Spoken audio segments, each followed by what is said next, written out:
네, 안녕하세요. 오늘 풀어볼 문제는요, 2011년도 중국어 임용고시 기출문제 중 하나를 가져와 봤습니다. 네, 2011년도 중국어 임용고시 11번 문제입니다. 어떤 문제인지 한번 읽어보도록 하겠습니다. 다음 글에서 파악할 수 있는 교사의 자세로 옳은 것만을 보기에서 모두 고른 것은, 이 당시만 해도 문제가 이제 한국어로 나왔죠. 객관식으로 고르는 문제도 있고 그랬습니다. 자, 바로 이런 내용이죠. 자왈, 유교, 무류, 논어, 위령공 편에서 나온 글이고요. 그 다음 문장은 조교, 문왈, 인, 개, 가이, 위, 요순, 유저, 맹자왈, 연. 맹자의 고자편에서 나온 내용인데 한번 천천히 살펴보도록 하죠. 첫 번째 이제 보기에서 나온 거죠. 자왈. 여기서 자는 당연히 공자님이 말씀하신 거겠죠. 공자가 말씀하셨다. 뭐라고? 이 따옴표 안의 내용을. 유교, 무류. 이렇게 한번 나눠서 생각을 해보죠. 유교. 교는 가르칠 교자죠. 혹은 가르침. 이렇게 명사형으로 해석하면 될 것 같습니다. 가르침이 있다. 직역을 하면 이렇게 되겠지만은 문맥을 통해서 봤을 때는 가르침이 마땅히 가르침을 받아야 된다. 이렇게 조동사를 하나 넣어서 해석할 수도 있을 것 같아요. 그 다음에 무류. 류는 이게 유별을 의미합니다. 우리가 무슨 류라고 그러죠. 그는 물인데 이건 계급일 수도 있고요. 이 계급이라고 하는 거는 부자와 가난한 자. 이렇게 나눌 수도 있고, 혹은 신분이 귀한 자와 낮은 자, 또 배움이 있는 자와 없는 자, 이렇게도 나눠서 생각해 볼 수가 있겠죠. 그래서 직역을 하면은 마땅히 가르침이 있어야 된다. 무류, 유별이 없어야 된다는 거죠. 그 얘기는 뭐냐? 부자든 가난하든 신분 고하를 막론하고 마땅히 가르침이 있어야 된다. 그렇게 해석할 수가 있습니다. 물론 이것만 놓고 봐서는 이 전체적인 뜻이 이해가 안 될 순 있는데요. 이게 이제 논어에서 나온 말인데 이게 현재 고사성어로 쓰이고 있어요. 여기 제가 이제 중국어로 한어병음을 달아놨고요. 즉 누구에게나 차별 없이 교육을 실시하다라는 성어로 현재 쓰이고 있습니다.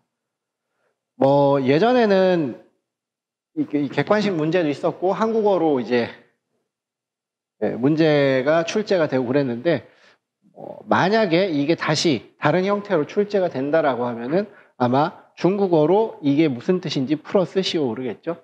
밑줄을 긋고 아래 밑줄 친 문장을 현대 한어로 풀어 쓰시오. 어떤 의미인지. 그래서 제가 이 밑에 현대 한어로 어떻게 이 고사성어를 해석하는지 가져와 봤습니다. 그럼 보죠. 对任何人都给予教育. 대하여죠. 任何人, 어떠한 사람에게 모두 게이는 주다라는 뜻이죠. 이게 문어체죠. 주다라는 뜻입니다. 주다. 게이, 줘야 한다. 무엇을? 教育, 교육을 줘야 한다. 자, 요 뒤에 이 조건이 나왔죠. 어떤 조건이요? 不分, 구분하지 않는다.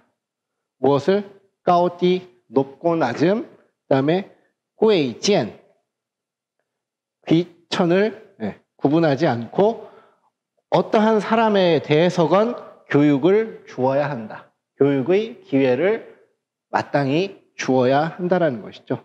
이 현대한어로 풀이한 걸 보면은 요 앞에 거, 이게 바로 유교, 가르침이 있어야 된다. 그 얘기는 뭐야? 가르침을 가르쳐야만, 가르침의 기회를 주어야 된다는 거고, 무류, 이런 유별이 없어야 된다는 거죠. 그 얘기가 바로 신분, 고하, 귀천을 구분하지 않는다라고 이렇게 생각하면 되겠네요. 이 부분, 자, 혹은 또 이렇게도 이건 다른 건데요. 이거 이렇게 적어도 될 것 같아요. 不管什么人 어떤 사람이든 간에 不管什么人도 어떤 사람이든 간에 상관하지 않고 可以뭐뭐 할 수 있다. 受到받을 수 있다. 무엇을? 教育 교육을 받을 수 있다라는 것이죠. 물론 이게 문맥에서는 좀 더 복잡한 의미로 쓰입니다. 왜냐하면 이게 경전의 내용이잖아요. 그래서 시대마다 조금 다르게 해석되기도 하고 철학하시는 분들은 또 다르게 해석하기도 합니다. 한 가지만 소개를 해볼게요. 이거는 뭐 대동소이해요. 해석이 신분 고하의 구별이 없다. 가르침에 있어서는 신분 고하의 구별이 없다. 그러니까 성현의 말씀이라든가 옛날 성인의 가르침에 마치 대지에 내리는 비처럼 어디는 적시고 어디는 안 적시고 그런 문제가 아니라 성현의 어떤 가르침은 모두에게 다 공통된다. 이렇게 철학적으로 해석하는 견해도 있습니다. 근데 뭐 지금 우리는 이 고사성어가 가지고 있는 첫 번째 의미, 이 표면적 의미만 알면 될 것 같아요. 그래서 다시 정리를 하면은 유교 무류, 유교 무류의 뜻은 마땅히 가르침이 있어야 된다. 가르쳐야만 한다. 교육을 해야만 한다. 무류, 이 류에 관계없이. 류는 바로 신분의 고하, 귀천에 관계없이. 이렇게 해석하면 되겠습니다. 그래서 만약에 뭐 이게 다시 출제가 될지 어떨지는 저도 모르겠지만 이러한 경전 구절이 나오고 이 고사성어의 밑줄을 그면서 이 고사성어 혹은 밑줄 친 부분을 현대 한어로 풀어 쓰시오라는 문제가 나오면 이렇게 답을 적으면 되겠죠. 그럼 이 두 번째 문장을 보도록 하죠. 조교, 문왈.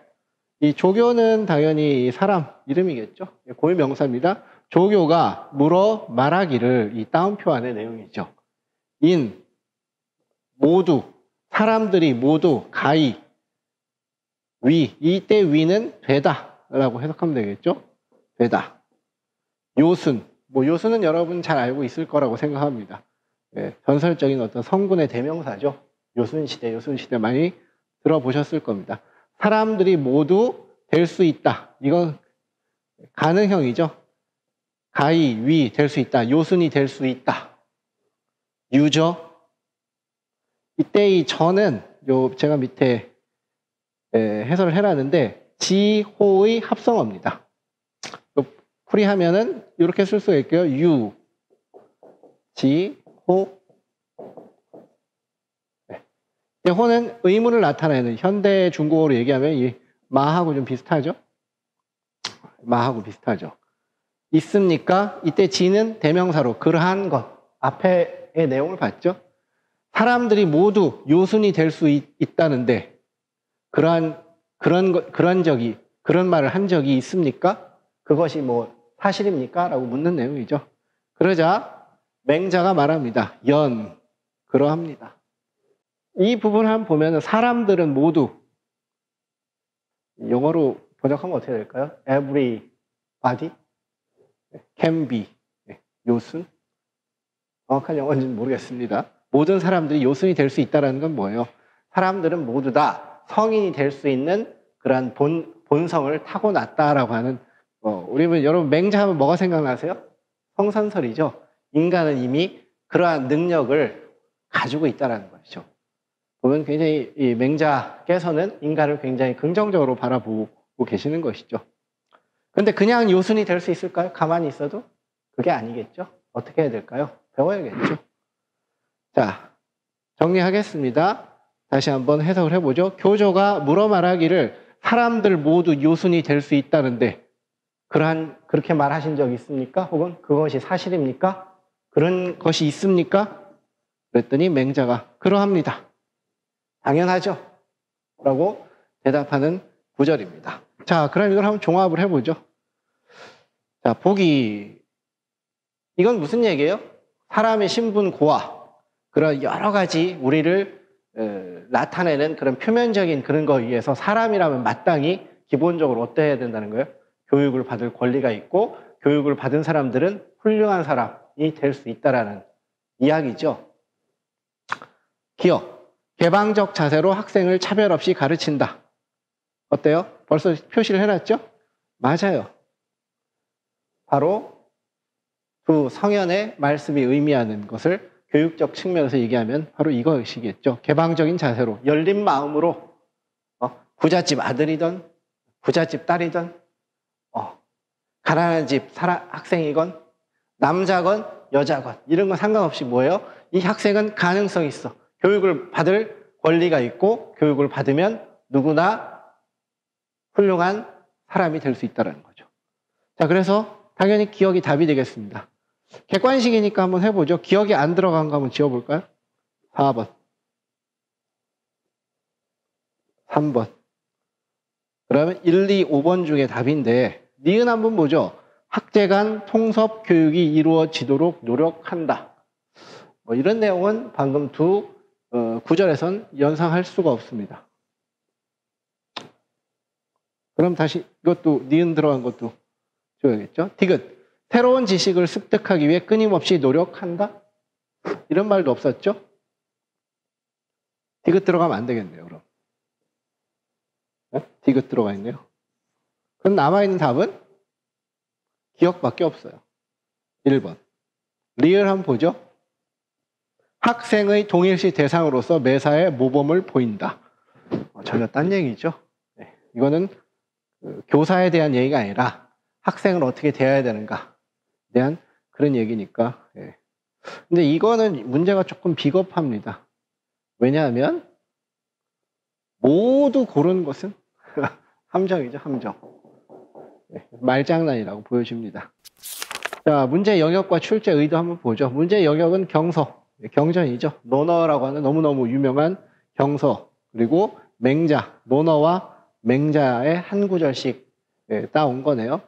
자, 출제 의도, 경서의 명구에 대한 기본적인 이해가 있는지 없는지, 그 다음에 중국에서 상용되는 고사성의 의미를 아는지 모르는지를 묻는 문제입니다. 기타 의견.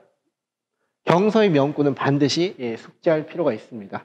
특히 논어나 뭐 맹자나 뭐 이런 구절에서는 우리 관련 고사성어도 많이 나오고 지금 우리가 쓰고 있는 수많은 그런 어휘들이 많이 나옵니다. 그래서 언젠가는 반드시 출제될 거라고 생각이 돼요. 그리고 중어중문학과 혹은 중국어과를 공부한 학생이라면 당연히 기본적인 경서는 공부를 해야 한다고 생각을 합니다.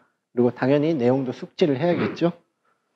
그래서 중어중문학과의 어떤 고사성어 수업이라든가 경서강독, 뭐 한문강독 이런 것도 있죠. 경서강독, 한문강독 이런 수업을 들었으면 맞출 수 있었던 문제라고 생각이 됩니다. 그럼 이번 문제 풀이는 여기서 마치도록 하겠습니다. 수고하셨습니다.